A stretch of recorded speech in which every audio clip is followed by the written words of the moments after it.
Well, hello and welcome to the video. Step one for trucking business success. No matter where you're at in your journey, if you're thinking about building a career or starting a business and wanting to be successful in trucking, to be happier, to be able to make more money, to be able to provide better benefits and better living for your family and yourself, is to get informed. Get information and make sure that everything that you're doing from day one is based on accurate information that you can use to make better, more well-informed decisions with. That is a downfall of a lot of people when they first get into trucking, because something catches their eye. It might be an ad, it might be somebody talking to them. Somehow they got an inkling of an idea that they wanted to get into trucking, and the next person that they wind up talking to is a recruiter, typically at some large motor carrier like Snyder or Warner or England or Swift or something like that. And that's where they get their information from. And the first thing you need to understand about talking to recruiters is recruiters, even the best ones, even the honest ones, are salespeople. Their job is to sell you something. Their job is to fill an empty seat in a truck that their company has that they're trying to put a driver in.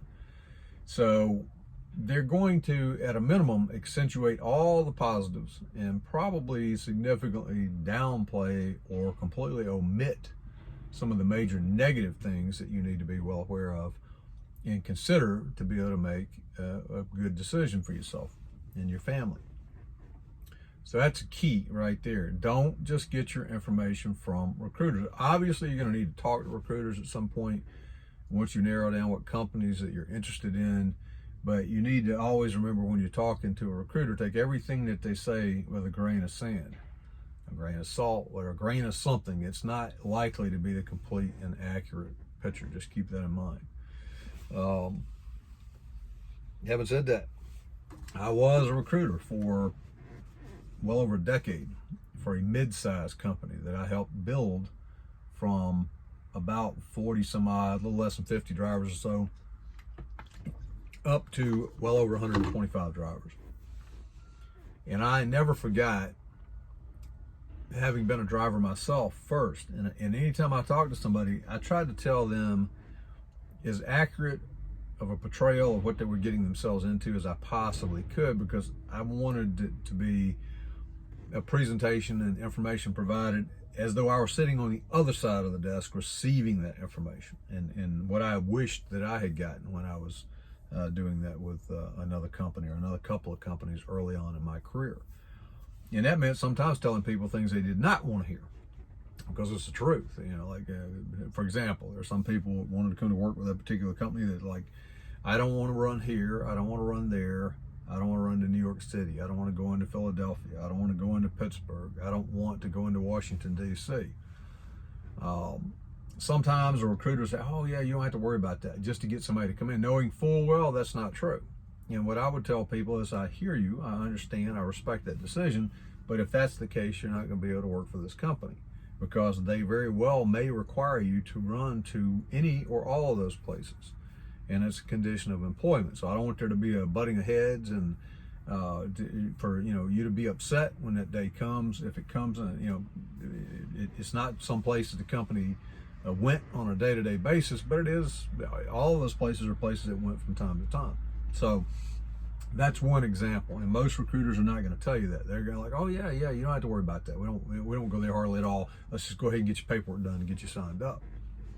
Keep these things in mind. The other thing I want you to keep in mind is, even if you're talking to a very knowledgeable, very professional, a very honest recruiter that is trying his or her best to give you the most accurate information that they have available to them, understand this: the recruiters are not operations personnel.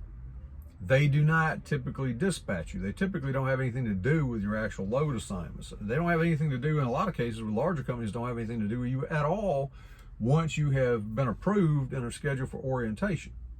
Some of them with a smaller company might actually put you through orientation, a part of it, but once you've been in process and are on board and you're released and turned over to the operations department, you've got your truck and you start getting loads, that recruiter has nothing at all to do with you anymore as far as, any input really on what loads you're running and so forth. So they're getting the information that they're giving you.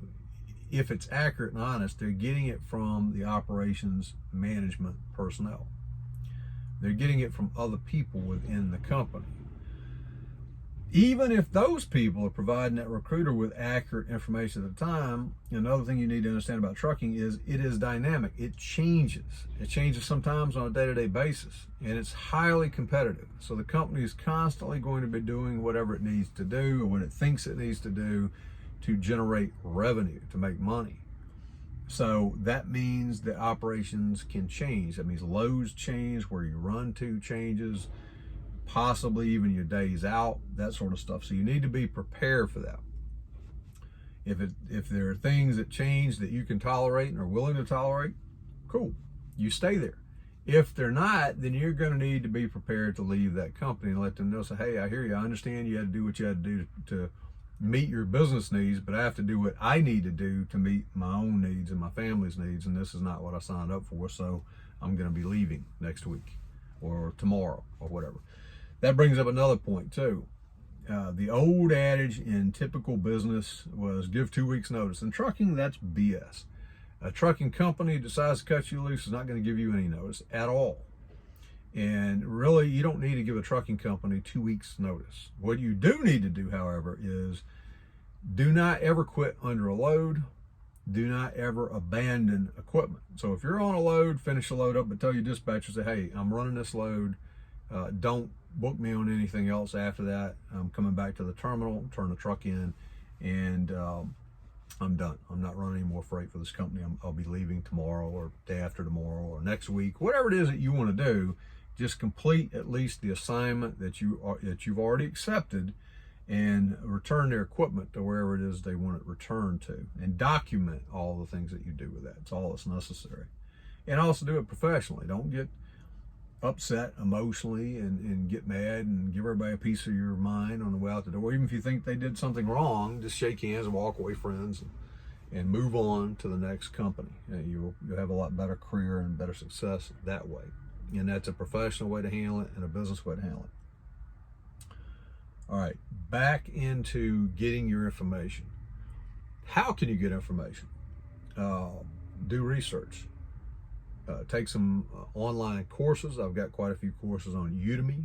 Look up Udemy, U-D-E-M-Y, and look up my profile once you get on Udemy, and take some of the courses that are there on trucking and trucking business and trucking careers. There are a few other courses by other course creators. Some of them are decent, some of them are not so good, but regardless, they're all affordable. They're not terribly expensive. So it wouldn't hurt you to take several of those courses. And most of these courses, by the way, are not something that's going to take you 3 months to get through. Most of them are an hour or 2 hours or 3 hours long. So like watching a movie, or a bunch of little videos that are 3 to 5 minutes, maybe 10 minutes, that are one after the other in sequence. There might be a few exercises for you to do, some stuff to look things up, to be able to do some exercises and get some feedback in some cases. So that's one good place to get information. Another place is to do research on the internet. Use Google. Look up the trucking companies that you're thinking about going to. Look at the reviews on them. Now understand this, seeing a few bad reviews, not a big deal. Everybody has people that don't like them. If you do anything yourself for more than 5 minutes, somebody's not going to like you, and that's all right. But if you see patterns to where you see that a company's got 5,000 reviews and 499 of them, or 4,999 of those 5,000 reviews are all terrible, then you might want to think twice about trying to go on board that company. If it's you get a few right ones and you get lots and lots of good reviews from lots of people over a long period of time, that's a good indication it's a decent company. There's no company that's perfect, but some are definitely better than others. Go to a truck stop. Get out on the interstate, go to a Flying J, a Pilot, a Love's truck stop, or some other major truck stop, go sit down in the restaurant, and driver walks in, offer to buy, say, hey, look, I'm new, thinking about getting into trucking. I'd be happy to buy you lunch if you'll let me pick your brain for a few minutes. So just ask you a few questions about trucking. And some of them are not going to be interested in doing that. Don't worry about it. That's life. But a lot of people will say, sure, you want to pay for my lunch? No problem. I'll be happy to answer some questions for you. Some of them will say, hey, don't worry about it. I'll pay for my own lunch and I'll still answer your questions. But regardless, sit down, talk to some truck drivers, ask them about their career, ask them how they got started, ask them what company they're with, ask them what they like about it, what they don't like about it, what companies they recommend for new drivers, any insights that they can have for you. Take a pad of paper or a spiral notebook, a pencil or a pen, and make some notes, because you're going to forget a lot of this stuff otherwise. Jot down some key points and things that they tell you. Don't talk with just one driver. You might get the guy that just started yesterday or is new to a company that's enamored with it, and he's going to give you a rose-colored picture because the newness has not worn off yet, and he doesn't even have an accurate picture of that company himself or herself. So talk to several drivers, and you'll get a better, more well-rounded, real picture of what a company is actually like to work with. Keep in mind too, the next step, once you decide for certain that you want to get started in trucking and you're sure about all this stuff and you've done your homework and research, is going to be selecting a truck driver training school. Going through that school, getting your CDL, your commercial driver's license, and then usually when you select that trucking company that we've been talking about, you've been researching it all the time and you've got a good idea what company you want to start with. They're going to put you through some kind of road training program. CDL school, truck driving school, whatever you want to call it, has one main purpose, and that is to help you get your CDLs, to get your skills up to the minimum level that you can pass the skills test and get your actual CDL, your commercial driver's license, Class A. However, that's not going to be enough for you to be able to actually do the job. So when you go to a motor carrier, a trucking company, and start there, they're typically going to pair you up with another driver that is supposed to be an experienced driver that has decent skills, that knows what he or she is doing, and that has been specifically trained on how to conduct training. That's not always what you get. A lot of times, particularly with big companies, they'll just stick you in another truck with another trainee, somebody that has just a month or 2 or 3 months further along than you are, that's still trying to figure out what they're doing, and they'll call that a training program. It's not. That is a cheap team operation. How can you tell? The easiest way to tell is two ways. One, find out how much experience your trainer has as a minimum. They need to have at least an absolute minimum 9 months or more. Ideally, 2 years or more. But anything less than 9 months is not a trainer. That's a trainee trying to run a cheap teaming operation at the direction of the company that he or she is with. And that can get you in trouble. And the second way that you can tell is if there's any time that you're going to be driving the truck or backing or doing any kind of safety sensitive function that they require or allow your so-called trainer to be in the sleeper berth sleeping. Okay, if that trainer is anywhere other than in that jump seat or standing outside watching you and helping you when you're backing up, they're not training you, okay? And they're not watching things, and that's not beneficial and it's not safe. So my recommendation is, if a company is running a cheap team operation, don't go to work for that company. And a lot of them do that, okay? Because it's all about the money. They're pushing to make maximum revenue with that truck. You got 2 rookie drivers in it that are at the bottom of the pay scale that are making nothing compared to more experienced drivers. And if you can run that truck 24 hours a day or close to it, you're cranking in serious money. And that's what that's about. It's not about training you at all. It's about maximizing revenue for that truck. The only thing wrong with that is that it's dangerous, and it can and has gotten drivers killed. You know, for example, there's one case where there was a rookie behind the wheel driving a truck, so-called trainers in the bunk sleeping, and trainee, a rookie driver, is coming down a steep mountain grade late at night and lets the truck get up too much speed, and the truck gets away from them. Brakes get hot, they glaze over, they lose stopping ability. Long story short, he hit the curve at the bottom of the mountain, and he was going over 100 miles an hour and could not make the curve. So truck slams in the side of the mountain, breaks apart, comes in all kinds of pieces, as did the trainee and the so-called trainer, who probably went flying ass first out the windshield as they were impacting the side of the mountain.